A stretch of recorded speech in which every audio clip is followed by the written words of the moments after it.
One of the pleasures of reading this section of Shemot weeks and weeks before Passover is that we have some refreshers on the Exodus story long before we have to actively prepare for the holiday. And it happens that way, of course, every year. And one of the pleasures of being commanded to remember the Exodus from Egypt all the days of our lives is the pride that comes from a tradition of putting the remembrance and the struggle for liberation after the Shema in our prayers every single day, evening and morning, over and over again. Mi chamocha ba'elim Adonai. There is no one like our God of deliverance. And we don't just remember what the Torah tells us that happened at the Sea of Reeds, because the liturgy continues quoting from the story, Adonai yimloch le'olam va'ed. Sang our ancestors at the sea, and we sing again, evening and morning, every single day. That same God of liberation reigned, continues to reign, and will reign forever and ever. Pesach may look backward to this story in the Torah. It has this very strong element of Jewish memory, but it is also in anticipation, the holiday year after year, but in our prayers day after day, morning and evening, every day of our lives, the anticipation of a more liberated future. Last week, I got to be away for a little vacation, spend some time with friends and family, and then earlier this week, I got to see some of our congregants on the West Coast. And from there, and then even being back in the city the past couple of days, I don't think I've had the experience, even in the past year, of hearing more people qualify their responses to the simple, "How are you?" question than I've heard the past couple of weeks. Somewhere in the trajectory between the federal government sanctioning an ICE agent to kill Renee Good with impunity to the brazen gall. I don't even want to call it chutzpah because that sounds like a good word in a way. I'm just going to say the brazen gall that the United States should intervene militarily in Iran because its government is killing people protesting the regime. The irony of it all. This has been a time that has challenged hopefulness, even for people who sometimes feel like the least personally connected by threats coming from the federal government.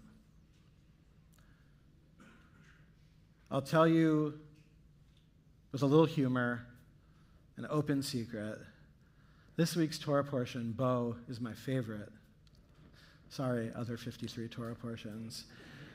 So this could be a very long talk, but luckily a few days ago, Rabbi Werber asked me to teach tomorrow afternoon at Shabbat Shalom, so I will try to keep it short.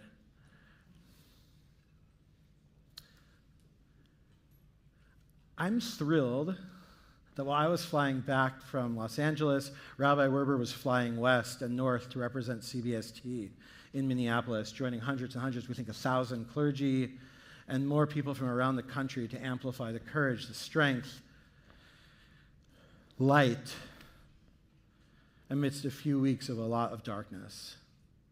Parshat Bo focuses on the last few plagues before we have our very first Pesach in Mitzrayim, the Pesach Mitzrayim, the very first Passover in our history. And I want to focus tonight on the 9th plague, the plague of darkness, Choshech. This plague is described in a mere 3 verses in the Torah. The Eternal said to Moshe, "Hold out your arm toward the sky, that there may be darkness upon the land of Egypt." Darkness that can be touched. Moshe held his arm out to the sky, and thick darkness was upon all the land of Egypt for 3 days.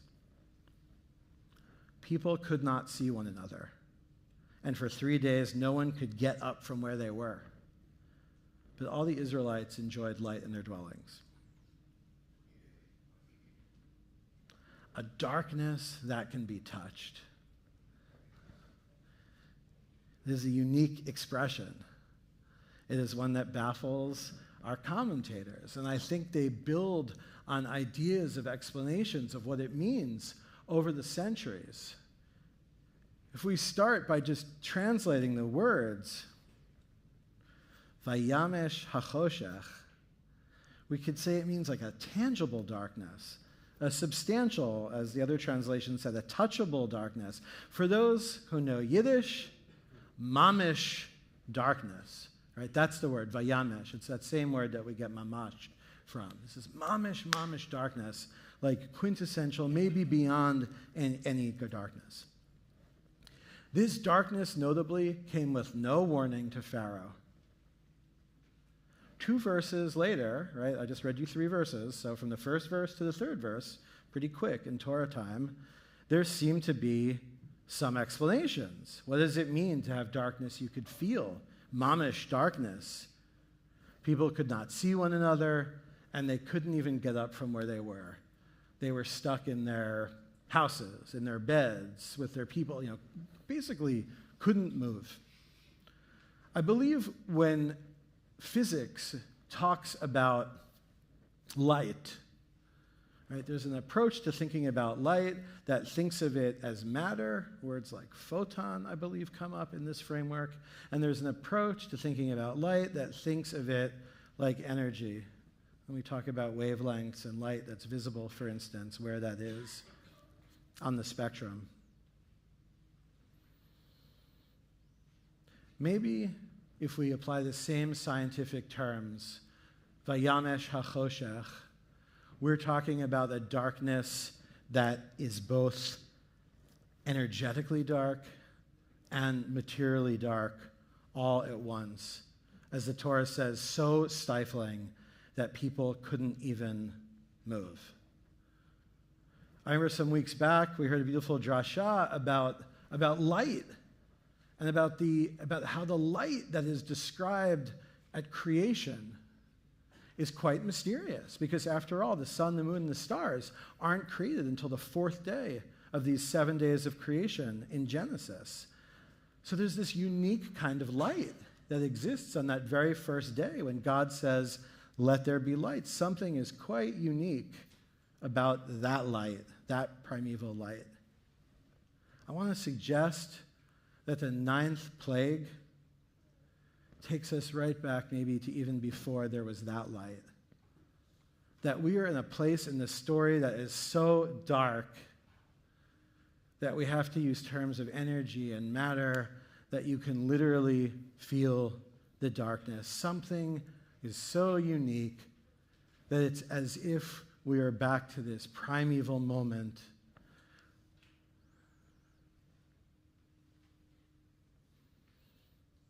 Hundreds of years of progressively worse conditions in Egypt, taxes to subservience, taskmasters to infanticide. By the time the story gets to the 9th plague, our experience is kind of an anti-creation story. It's as if a whole society with a leader who thought he was God was proclaiming over and over again, "Let there be darkness." Moshe didn't need to warn Pharaoh that a plague of darkness was coming, because the corrupt, oppressive leader of ancient Egypt had systematically brought darkness upon the land, bit by bit by bit. What do our commentators say? Ibn Ezra in 12th century Spain says that this kind of darkness is not the kind of darkness we're accustomed to, but it is a different, thicker darkness. Sounds like it's really taking off of this word substantial, the mamish kind of darkness of the verse. If we move a few hundred years later, Sforno in 16th century Italy says that God is actually removing the normal darkness that we call light. Why? Because the air of the night is always ready to absorb the light in the morning by its nature. The darkness of Egypt was the kind of darkness that couldn't interact with light at all. It was dense. It had a special texture. That means that even if you lit a fire in the midst of this darkness, right, even if an Egyptian lit a fire, that they would not see the light of that flame. That's how unique this darkness was. 200 years later, the Or HaChaim in 18th century Morocco says that the meaning of this verse is to teach us about how wicked people act, and that when people act with this level of wickedness, they envelop themselves in darkness.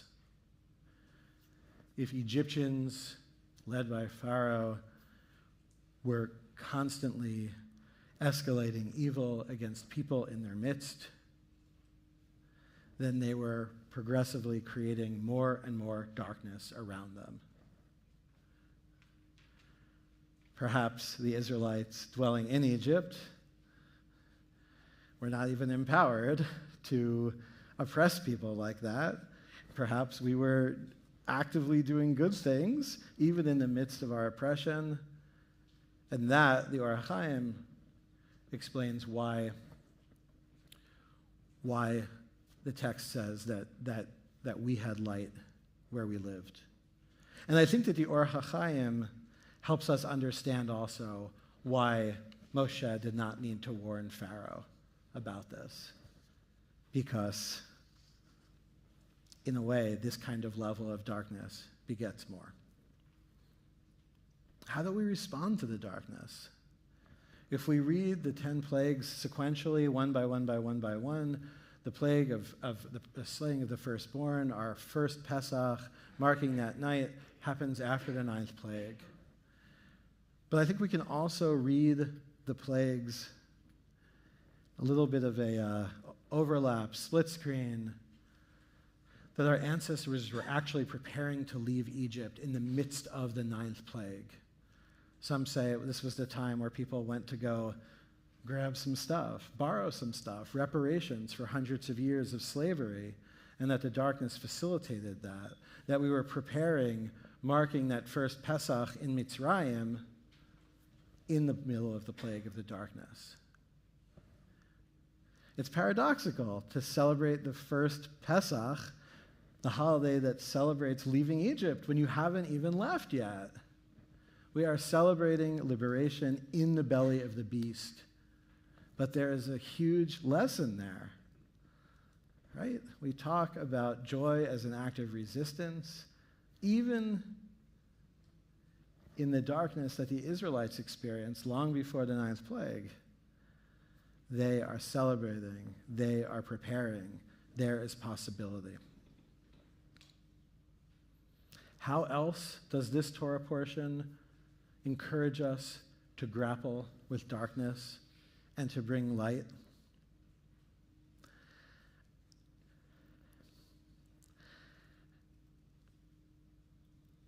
I think that even though we hear about this special kind of darkness, that the darkness isn't necessarily irreversible. That as substantial as it was for the Egyptians, the whole world isn't covered in darkness. And the fact that the Israelites have light in their dwellings means that there's room. There's room for the possibility of that light to continue to exist. And we have further commentary that says when an Israelite walked into an Egyptian home, perhaps to get some of those reparations, that the light came in with them. That light, even in the middle of that substantial darkness, could still be spread. For me, that's one of the big lessons of this Torah portion, that even on our darkest days, even when we're not sure what to do, that finding moments of joy, finding moments of teaching, finding moments of connection, finding moments that make us smile, are going to bring more and more light. Light for us, light for the people we connect with, and that as long as there is some light, we are not in a world that is fully in darkness. The other important lesson, at least that I'm going to talk about tonight, in this Torah portion, is telling our stories. Most of you are familiar with the Pesach Haggadah that refers to 4 children asking their parent to tell them about Pesach. The response to the wise, the wicked, the simple, the child who doesn't know how to ask. This Torah portion is where our sages derive this idea that there are multiple questions and multiple answers, because we are told that one day our children are going to ask us about this. There's this forward-looking orientation, and we have some of the responses that make their way into the Haggadah. This in itself is a lesson. Telling our stories is so crucial. When I think back to marches in the early 90s, and the trajectory between then and now, or at least a few years ago from now, and what has happened for the queer community, and what has happened for rights and possibilities for us in this country and around the world, it is not short of extraordinary. And I would posit that the most important thing that happened during that time is that people came out, is that people told their stories, that people told stories of other people's stories, and keep doing it over and over and over again. So sometimes we focus on those 4 children, wise, wicked, on, and what they mean, parts of ourselves, parts of the generations. But tonight, and in this environment of darkness, let's focus on the storytelling itself. No matter how someone asks you a question, when there's room to tell a story, whether it's your personal coming out story, whether it's a story of one of our friends who's supported by the ARC Immigration Clinic at CBST, whether it's the stories that I'm sure Rabbi Werber is going to share with us when she's back from Minneapolis, take the opportunity and tell the story. It's what we do all night on the Seder night. But when we remember the Exodus all the days of our lives, the first way we do that, even by saying those words, we're telling the beginning of this story. Stories have transformed, even recently, as we've moved toward lots of moments of darkness. We know that they can still transform. And let's keep telling our stories over and over again to anyone who will listen even a little bit. And let's listen to the stories of other people as well. Shabbat Shalom.